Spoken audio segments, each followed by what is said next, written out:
Bonjour, je m'appelle Philippe Silberzan, bienvenue dans mon podcast Survivre et prospérer dans un monde de surprises.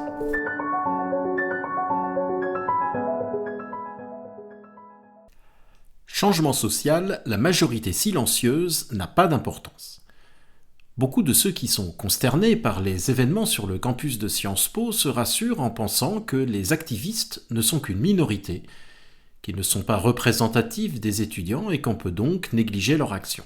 C'est une erreur profonde, le changement social est toujours le fait d'une minorité décidée, on ignore cette réalité à ses dépens. Le 16 juin 2014, en écho à une enquête parlementaire, se tient une table ronde pour tirer les leçons de l'attaque 2 ans plus tôt de l'ambassade américaine de Benghazi, en Libye, par des djihadistes, au cours de laquelle l'ambassadeur américain lui-même a été tué. L'affaire a eu un retentissement très important aux États-Unis. Durant la table ronde, une question est posée par une jeune femme qui souligne d'abord qu'elle est musulmane et demande ensuite de ne pas stigmatiser les musulmans dont la majorité, selon elle, est très largement pacifique. La réponse très vive d'une des membres du panel, Brigitte Gabriel, une journaliste libano-américaine, est tout à fait intéressante. Après avoir remercié la jeune femme pour sa question, voici ce qu'elle déclare in extenso. Ouvrez les guillemets. Il y a environ 1,2 milliard de musulmans dans le monde, bien sûr que la majorité d'entre eux sont des gens pacifiques. Il y a au maximum 15 à 25% de radicaux parmi eux, mais ça fait entre 180 et 300 millions de personnes qui se consacrent à la destruction de la civilisation occidentale. Pourquoi devrions-nous nous préoccuper des radicaux ? Parce que ce sont les radicaux qui tuent. Quand vous regardez à travers l'histoire, la plupart des Allemands étaient pacifiques. Mais les nazis dictaient l'ordre du jour et le résultat a été que des millions de gens sont morts. La majorité pacifique n'avait pas d'importance. Quand vous regardez la Russie, la plupart des Russes étaient pacifiques aussi.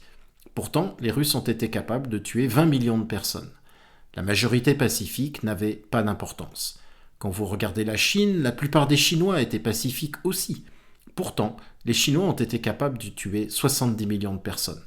La majorité pacifique n'avait pas d'importance. Quand vous regardez le Japon avant la Seconde Guerre mondiale, la plupart des Japonais étaient pacifiques également.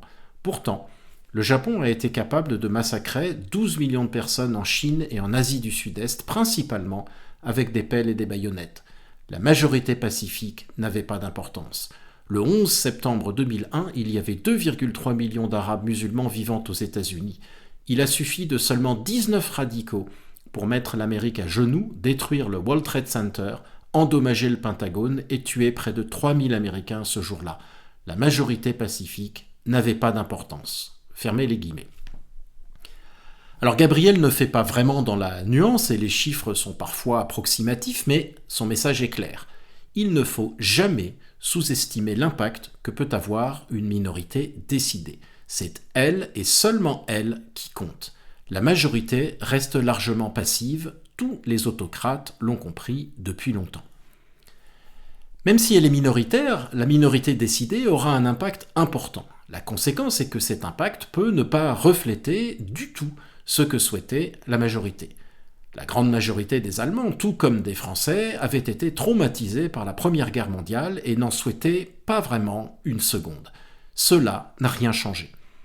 D'où la question importante du point de vue démocratique, que peut faire une majorité pacifique pour obtenir ce qu'elle veut ou refuser ce qu'elle ne veut pas ?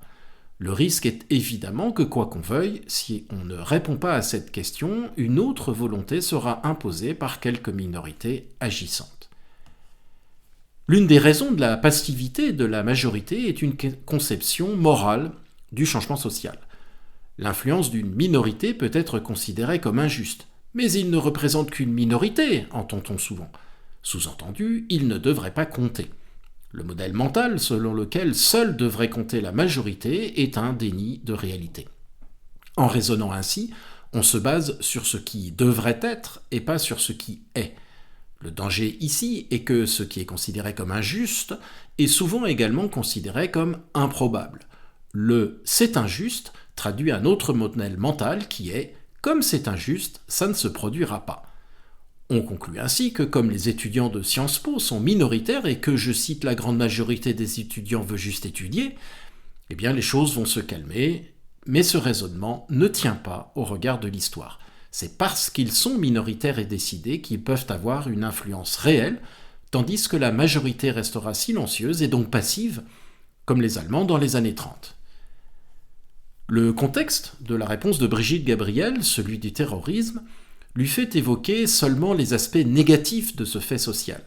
Mais l'impact d'une minorité peut heureusement aussi être positif. Ce fut le cas, entre autres exemples, pour la légalisation de l'avortement ou l'abolition de la peine de mort en France, des idées qui n'étaient pourtant pas majoritaires à l'époque.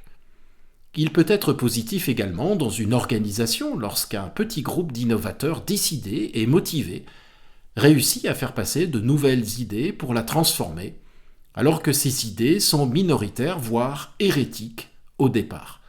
Mais au moins dans ces situations, les minorités n'utilisent pas la violence. La leçon à tirer ici est sans doute que lorsqu'on examine un phénomène social, il faut se garder de naïveté. Il faut regarder ce qui est, pas ce qui devrait être au regard de la morale qui est la nôtre. Ici comme ailleurs, la pensée magique mène à la catastrophe. Si le changement est le fait de minorités actives, la véritable question est de savoir comment on peut concilier l'action de ces minorités avec la démocratie. Merci de votre attention. Vous pourrez retrouver cette chronique et bien d'autres sur mon blog philippe-silberzan.com. À bientôt.